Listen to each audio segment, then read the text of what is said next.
Welcome, Scrutiny fans. I'm Dave McKenna, and along with Matt Clack, I'm the co-host of the Scrutiny Meetup. The theme of today's meetup is executive protocol. It sounds like a Tom Clancy novel, but we're in fact talking about how to make a constructive relationship between Cabinet and Scrutiny members. To explore this issue, we're holding a user experience fishbowl, and the way that works is that first of all, we'll invite the fishes to talk for about 20 minutes about this topic, however they want to talk about it, informally, and we'll then get questions from the audience, and then we'll feed those questions back to the fishes in the fishbowl, and they'll do their best to work through them for a further 10 minutes. Let me start by introducing the fishes, and as I introduce you, just say hi. So, first of all, Cllr Bryony Rudkin from Ipswich Borough Council. Hi. Hi. Hello. Excellent. Cllr Tom Coole, who's a scrutiny member at Gloucester City Council. Hi, Hello. Tom. Hi. Tracy Tiff, who's an officer at Northampton Borough Council. Hi, Tracy. Hi. And Natasha Taylor, who's an officer at Melton Borough Council. Hi, Natasha. Hi. Okay, fishes, if you're ready to start, I'd like you for the next 20 minutes to talk about your own experiences of what makes a constructive relationship between the executive and scrutiny. And I know that a couple of you particularly are developing protocols or have a protocol, so be very interested to hear about that as well. So I'll just leave you to it, and away you go.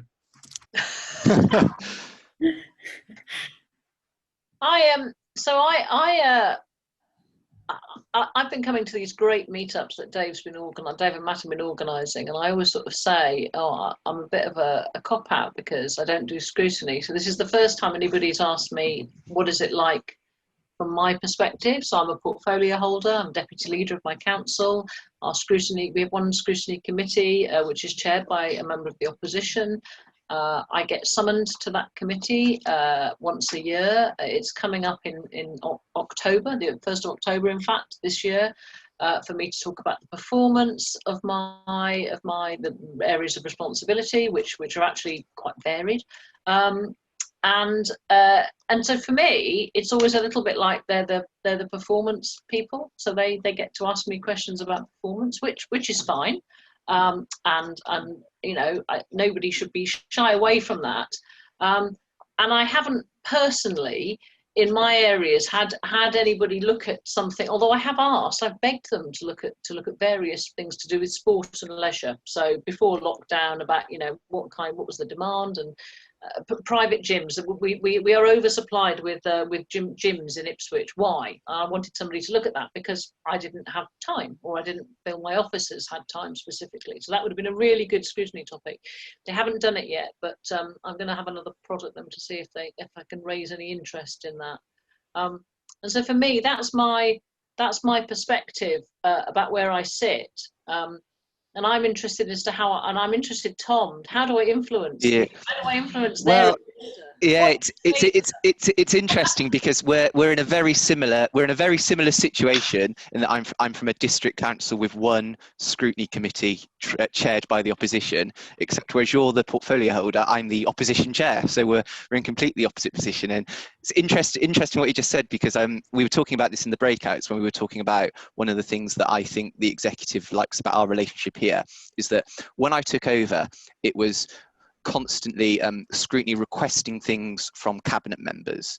And whilst we still do that, of course, because we set our own work programme and we have our own interest, I'd say at least 50% of the time now, it's cabinet members asking us to look at things. And obviously it's very difficult. We've only got one committee, half the council is on that committee, and we've only got 10 meetings a year. So it can be we have to be very tight, but obviously we try to help where we can. And I think that's a sign of how our relationship has progressed over the years, with portfolio holders proactively coming to us and saying, we want to develop this policy, we need your help. And the reason they do that is because they know we will do a good job, and they know what we will do a good job is because we've shown that. And that's something that I think that sort of relationship is something that takes a bit of time to build up, and you demonstrate it by getting the results. Thank you. Natasha, Tracy, how can I get them to do what I want? want me to sort of explain what we do at Northampton? Yes. What we do is we have, obviously I'm sure everybody does this anyway, but we have an informal work programme event once a year where Cabinet is invited, and Cabinet always attend, the whole of Cabinet. They come and talk to the work programme event and explain their priorities for the year. And they'll say, and this might be something that Overview and Scrutiny could do as pre-scrutiny to help us, or as a scrutiny review. But it's not just for scrutiny committee members, it's all non-executives are invited as well. So they all sit round in table. So that way, it's a good way of getting Cabinet involved in and putting their ideas forward, and always on the work programme, whether or not it be pre-scrutiny or a scrutiny review, their priorities are taken into consideration. And we have limited call-ins. We haven't had a call-in for many, many years because there's a lot of pre-scrutinies done. And that helps as well. It really helps the Cabinet and scrutiny relationship. Cabinet always come whenever, as you know, we did have a protocol written, and because we've got to talk it with all protocols, but the Cabinet and scrutiny protocol, we never refer to it. We don't need to, because Cabinet are always come in and give that information or make those suggestions. And the committee will always look at those suggestions properly and consider it on their tables when they're putting forward suggestions for scrutiny. I like the sound of that day. It works. Yeah. I like the sound of that. It does that also engage other backbench or other members who aren't on the committee as well? And they might have skill. There could be a task and finish group where somebody, knew about something. Right. It does. I'll chair when all members are invited to the work programme event, all 45, and it's got a very good turnout. And then when the work programme is finalised, it's not just scrutiny members who sit on a scrutiny panel, which is a task and finish group. It's widened out to all members. So you could have a task and finish group of 7, 3 could be from the committee, 4 could be other non-executives, and then obviously you may have a COPT member as well. But yeah, it involves everybody. And Cabinet, what we do with Cabinet members is when the review starts up, the Cabinet, after they've had their background presentation about the issue that they are going to be scrutinising once they've set the scope, the first expert advisor, we call them that rather than witnesses because we thought it sounded a bit softer, will come along with the director and answer the core questions first. So Cabinet is inviting those questions first before it then goes out to external expert advisors. I like the sound of that. Yeah. I think that looks really, I think that sounds really helpful. Let's try and steal that and try and interest them. Natasha, what do you think? Yeah, we do something really similar to Tracy, but just to give you some a little bit of background, scrutiny is not new to me. I've been working in scrutiny for the past 8 years, but it's new to Melton Borough Council. So they only adopted the executive model of governance in May of last year. So they're still really getting to grips with how scrutiny is done. And we've been working really, really hard over the last 12 months since I joined last July. I came to Melton last July to help them out. And really focusing, getting outcomes focused is one of the main things for me. Because we inherited a scrutiny work plan that had very much been, I think, designed in the lead up to the change of the governance model. And I think it had been more or less sort of drawn up by the more the senior leadership team than it had been by members. So this year we also had a workshop and scrutiny for the first time have set their own work plan. We didn't invite cabinet members to it. And actually that was at the request of the scrutiny chairman because they are fiercely independent. So although we are majority Conservative council and our scrutiny is chaired by a Conservative councillor as well, she's still very sort of fiercely independent of the executive and wants to make her own path and do her own thing. She doesn't want to feel, I would say that they work together really, really well. They have a nice and respectful relationship. We're also in the very early stages of drawing up a protocol between the executive and scrutiny. I've drafted something. It's with the leader and the scrutiny chairman at the moment for comment. So they do have a good relationship. The leader is really supportive of scrutiny, but yes, she is still sort of independent. Wants to feel independent and doesn't want to feel that she's been told what to do. They talk a lot about, and particularly the scrutiny chairman really is a believer in this parity of esteem, and feeling that he has that same, ability to influence. So that there is a sort of fine line between them wanting to pick their own ideas and being told, what to do. However, I really like the idea of cabinet members coming forward, or portfolio holders, or whatever you want to call them, in your authority, coming forward with ideas, because I'm constantly saying to scrutiny, don't always look at what cabinet are doing, what the executive are doing. Think about what they're not doing, because maybe they haven't got time to look at certain things. And so I almost, I really value that pre-decision scrutiny, and then bringing, but at the end of the day, sometimes scrutiny has a function outside of that, and I think they can have a huge amount of value looking at other things, because at the end of the day, if it's going to a cabinet meeting, cabinet are looking at it. So for me, the value in looking at why does Ipswich have so many gyms? Ipswich and Gloucester are kind of statistical neighbours, family, whatever. But we have more gyms than you do. We have more gyms than Norwich. we don't understand. We're not winning gold medals all over the shop. So what is it about our economy? Is it commercial space? All of these things. That would be really useful information that we wouldn't just do one policy document on. It could influence and inform, a range of things. And I don't really feel that I have time to set my officers off to do that work on their own, because they haven't got time. And in any case, they would be on their own. It wouldn't be the same as having other people coming in and adding value. The witness thing, which would be really, and it would be open. And in our networking session, we were talking about engaging the public. It would be more open than some kind of desktop, or even a few phone calls that were being made that people couldn't see your influence. And I think that could be quite helpful.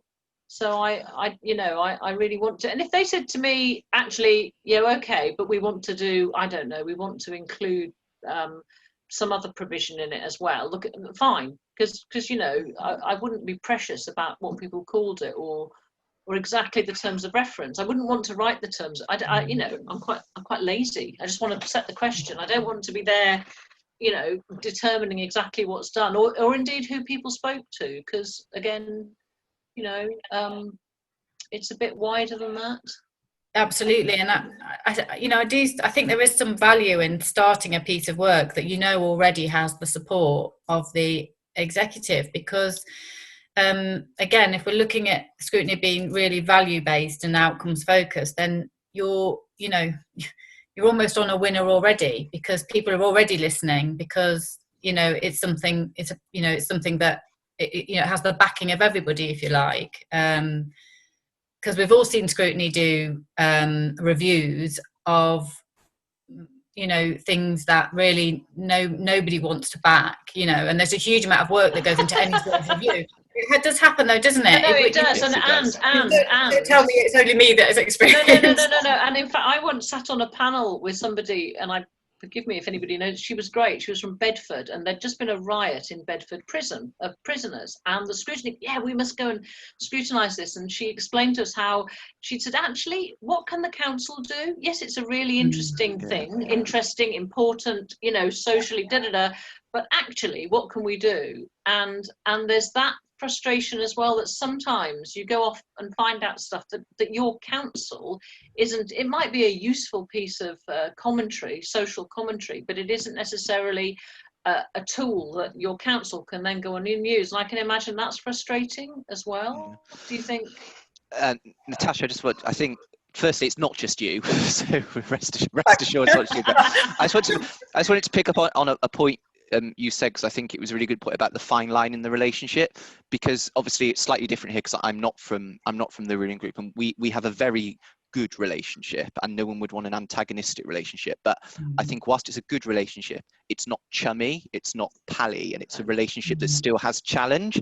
And whilst like I said, you don't want a negative relationship, you don't want to go too far the other way and have a relationship that doesn't have that challenge. So I think, you know, it's as important to be critical as to be a friend. So I think it's certainly here, that's something we're very aware of. On the issue of a protocol, which you raised as well, we don't have a formal written protocol, because when the statutory guidance came out and we met to discuss it, we decided we were already doing all of those things. But certainly one of the things I'm thinking about as we move forward, and I don't necessarily think that's a bad thing. I think obviously we have formalised some mechanisms to maintain that good relationship. So for instance, the cabinet, before they have cabinet briefing with officers in public cabinet meetings, they meet informally just as the cabinet members, and I have a standing invitation as chair of scrutiny to that to discuss things. So we formalised that, but the rest of it, we thought it was good to have this flexible relationship. But I think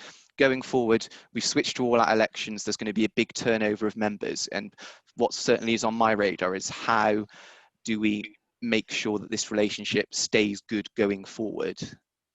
And so that's kind of where we're at, because we were due to have elections this year. I was due to stand down with a larger number of members. Certainly when I came in as chair, we had a large number of members who were new to cabinet and new to scrutiny, and you know, I don't think I wanted to leave things in a position where they were having to start over again. So that's sort of what's next on my agenda in terms of our relationship. Yeah, I really like that, Tom, that your reference to that, you know, that you want to be, you know, a friend, but there's also got to be that critical side of it as well. And that's a real difficult relationship to balance. And it's not just difficult for the members. Sometimes it's difficult for officers who support the function as well. So a good example of this is that as part of our scrutiny protocol, executive protocol, I've asked the leader and the scrutiny chairman to think about how portfolio holders attend scrutiny meetings, because I inherited a bit of this system whereby we had the portfolio holders coming to every single scrutiny meeting and giving a presentation on their areas of responsibility. And it was all very nice and lovely, but I think that it wasn't, there was no outcome. It wasn't outcome. Yeah. There was no point to it. It was just a very lovely presentation. Just a talking shop. Yeah. It was a sort of, these are all the lovely things that are happening in my area of responsibility, and these are all the successes, and these are all the, you know, the great, this is all the great stuff that's happening. It was like a trade show. Correct. Which the scrutiny members were very happy with, and I think still are in a way, whereas I'm trying to say to the chairman, now come on, you know, is this the most effective use of your very limited amount of scrutiny time that you have? You know, could this be done in a different way? And I want you to think about maybe, you know, how we do that going forward. But it's hard for me because I don't also want to be like the anarchist in the room that's going, you know, hold on, this is all a bit too friendly, you know. My scrutiny members hate presentations. If there's even the suggestion there will be a PowerPoint or a presentation at the start of the meeting, there's anarchy. Yeah, and they were literally, these presentations would take like an hour or longer, and then they just time that you could be asking questions and doing constructive stuff.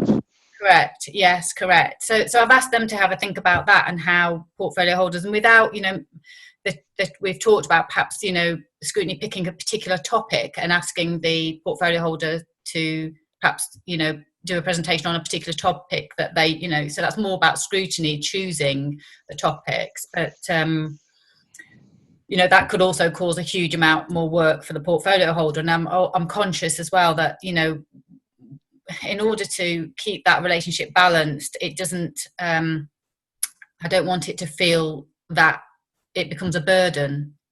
You know, it has to work. So if it's too much of a burden, if scrutiny are always asking for things, it's very resource intensive for everybody, it's not going to work either, because it creates a negativity about the whole scrutiny function. Yeah. I think also the reviews, when it's being scoped, you have to know that it's going to make a difference. So it's proper, evidence, conclusions, recommendations, but it will make a difference, and everyone then is so supportive of those reviews. And when they go to Cabinet, we have hardly any of the recommendations aren't accepted, because it's, they're realistic and they're timely, and they will make a difference. Do you think that also, do you reflect on outcomes? Does anybody go ahead? I mean, we have, but I suppose informally rather than formally, or it's referenced, but not in a kind of centralised way. But I think, Tracy, what you say about wanting, recommendations, but actually you want outcomes, don't you? You do, and we want Even if it isn't exactly what you said, because that's that's cool as well, isn't it? But it is. I mean, sometimes you might make a recommendation to do something, and when in 6 months it's reported back what's happened, it might be, well, we didn't do it quite like that. We did like this, but you came to the same conclusion at the end. Something else happened as well, but actually that was okay because it all, it was. Yes. The outcome was okay, and you informed the process. It's not being about so prescriptive, isn't it? I suppose is the that's important. Yeah. So we do an annual report, and I often think when we're looking at topics for the work plan or when we're looking at reviews, I often think about the annual report. I think, when we're writing up what did we do as scrutiny, that we're able to actually answer that question. Yeah. Rather than just say, well, we noted this and we had a presentation on that, and it's about, well, we presented these recommendations to Cabinet. These were the recommendations that were accepted. We've reviewed, we've had an interim review on those recommendations, so that there's a real sort of that we can evidence the value. Because I think some of the negativity about scrutiny often comes with the fact that, well, what does scrutiny do? And that's why in our annual report, that's our opportunity to say, well, this is what we've done, and this is why it's such a valuable function. Yeah, we do the same. I as chair produce an annual report which goes to committee, and then I present to full council, and that it looks forward to set talk about what our priorities for the next year are going to be. But it also looks back, goes and looks at the recommendations we presented and what the outcomes from that were. So I'm able to say to council, 98% of the recommendations we made in the past year were accepted by Cabinet, and this was the result. And it, like you said, and I think you're absolutely right, it shows that scrutiny isn't as toothless as some would like to make out. Okay, and on that excellent point, I'm just going to dive in and interrupt you, fishes. Thank you for that first part. It's been a really excellent discussion. It's been really interesting to listen to. What I'm going to do now is I'm about to invite everybody else in the meeting into breakout rooms. And what I'd like you to do is to just discuss, and I'm going to give you 10 minutes, any things that you particularly noticed, any things that particularly stand out, and most importantly, what questions would you like to ask the fishes? So, welcome to round 2 of the fishbowl. We've had some excellent questions from people in the breakout rooms, and I'm now going to invite the fishes in the fishbowl for the next 10 minutes or so to just ponder over a couple of those questions and see what kind of answers they can come up with. So, Fish, take it away. Okay, I'm going to be cheeky. Because I've Go got ahead. to go. Thank you. But the bottom question from, I think it's Marie Rossi from Kensington, Chelsea. It is good to listen to the Cabinet suggestions, and I wouldn't suggest that Cabinet should direct scrutiny, because actually I would hope that my direction would be, my suggestion would be an open enough question that they were to come up with the real question, if you like. So I would be simply directing them to a subject area, and whatever the terms of reference or the direct questions that are asked would be up to them, because that's the work really. And I would think that was important. And actually the question above from Charlotte from Lewisham, I think, and others speak more knowledgeably about protocols than I do, but actually protocols could kind of frame that so that independence was guaranteed, so that there would be there'd be a direction to subject area, but not necessarily to the questions themselves. I don't know what my other fish think about those. Is that? No, I would completely agree with that. Like I said, it is good to listen to Cabinet suggestions. But I think ultimately it is a suggestion, and scrutiny has to retain the right to ultimately say no if they don't want to look at it, if they don't think they want that to be part of their work program. They should. Yeah, respectfully decline indeed, but equally, they may take a cabinet suggestion in a particular area and choose to shape that in their own way, and that may look different to how cabinet might have envisaged that being shaped. So and they may take part of it, but not all of it. Yeah. You know, so it's a pick and mix, I suppose, of that, isn't it? Because that's how you develop your work plan, isn't it? Yeah. Yeah, that's right. And they might, like you say, they might say, look, can you look at homelessness, for example, and if scrutiny thought, oh yes, that's something very good for our work programme, they wouldn't ask, cabinet wouldn't tell them how to look at it, they would just go away and scope it and produce a piece of work from scoping, that. it's all in the scoping, it's important, because it there's is. a big homelessness, for example, big Yeah. question, isn't it? You know, what does that mean in our locality? And scoping it, but what does it mean in Northampton could be very different to what it means in, you know, in a London borough. I don't know, you know. Yes. So that's the scoping, and the framing of the questions is really important. That's right. Looking at the other question from Meryl Lawrence, how scrutiny, this is how we get our scrutiny outcomes to come back and they're monitored. And the report will go to Cabinet, and then Cabinet will report back every, initially in 6 months, how the recommendations are being enacted, the ones that they have accepted. And scrutiny will keep receiving updates and monitoring that with the director and the cabinet member until they're satisfied that they've all been put in place. Obviously, they're not all. They might have accepted them, and they might decide actually we'll put it in a different way, but the outcome's always the same. So once the scrutiny report's written, it's not a case of, oh, thank you very much. They are properly monitored until all recommendations that have been accepted have been monitored by scrutiny, and the scrutiny committee is satisfied. Yeah, by Bryony, we have a number of ways in which we feedback what's gone at scrutiny and how we monitor our outcomes. So ultimately, as I said, I produce an annual report which I present to the committee and to council at the end of the year, and that covers the activities for the whole year. But more closely than that, so obviously I as chair meet with officers and cabinet members informally regularly to talk about where we are with things. I would then feed that back to the committee, and I also make a statement at each full council meeting talking about what's gone on, what recommendations we've made, what we're looking at, where we are with progress, and members and indeed members of the public have an opportunity to question me about that at full council, as they would have a cabinet member. And of course, I have a vice chair from the other opposition group in the administration, also appoints a spokesperson who kind of acts as a second vice chair, and we meet once or twice a month to monitor where we are with recommendations, with monitoring the progress with those, and to feedback any issues that our respective groups might have and resolve those if there are any.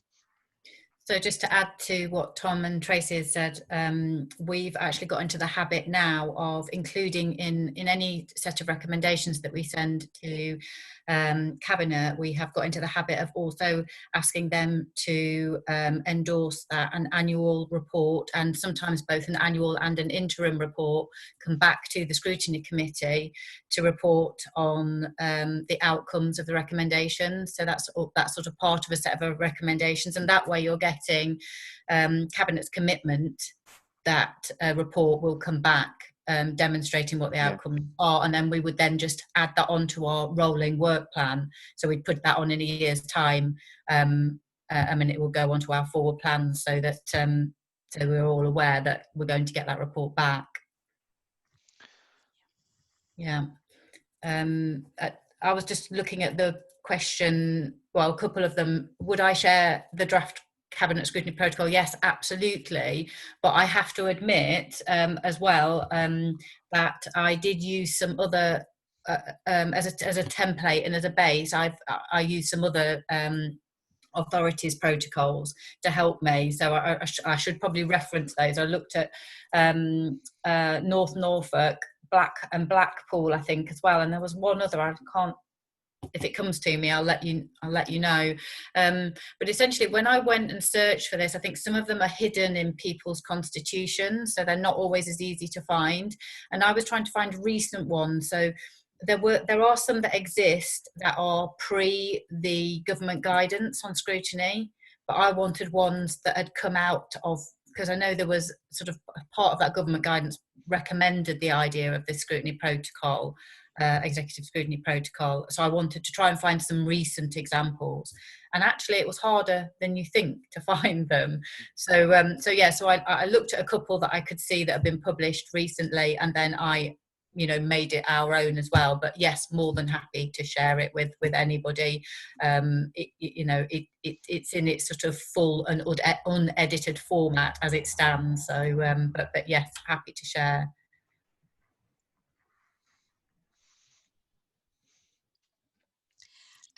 A new question's just come in asking who takes responsibility for scheduling further reports or updates. What we do is Scrutiny takes ownership on that, and it will ask for the updates. So the officers will produce a report, the cabinet member will present it. So Scrutiny will schedule it in. That's how that works. Officers will produce a report, and the cabinet members present it. Yeah, so we have a sort of a system where we have our senior leadership team have their own forward plan of work, and I add it in. I put it on there, so they can't ignore it because they look at that every week in their leadership team meetings. So it's there and they can see, and that goes.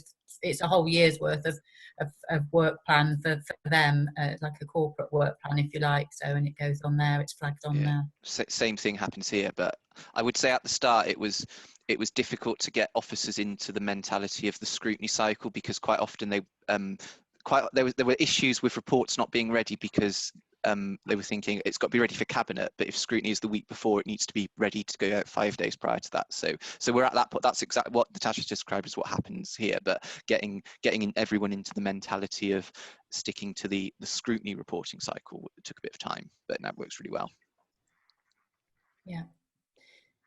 I was looking, there was a question somewhere about making sure that the scrutiny sort of focuses on what the executive priorities are, or your corporate values, or I mean, we produce quite a lot of guidance for our scrutiny members on what should and shouldn't go onto their work plan in terms of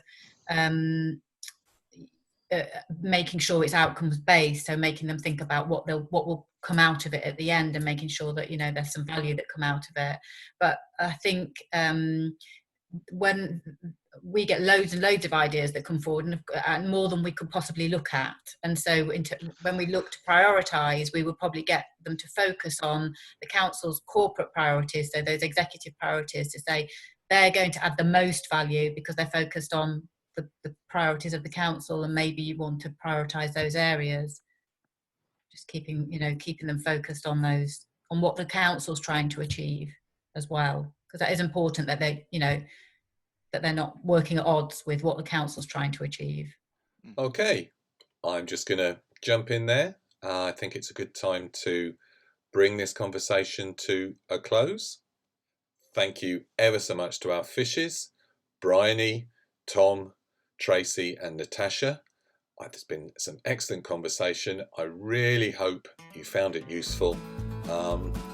See you next time, and keep on scrutinising.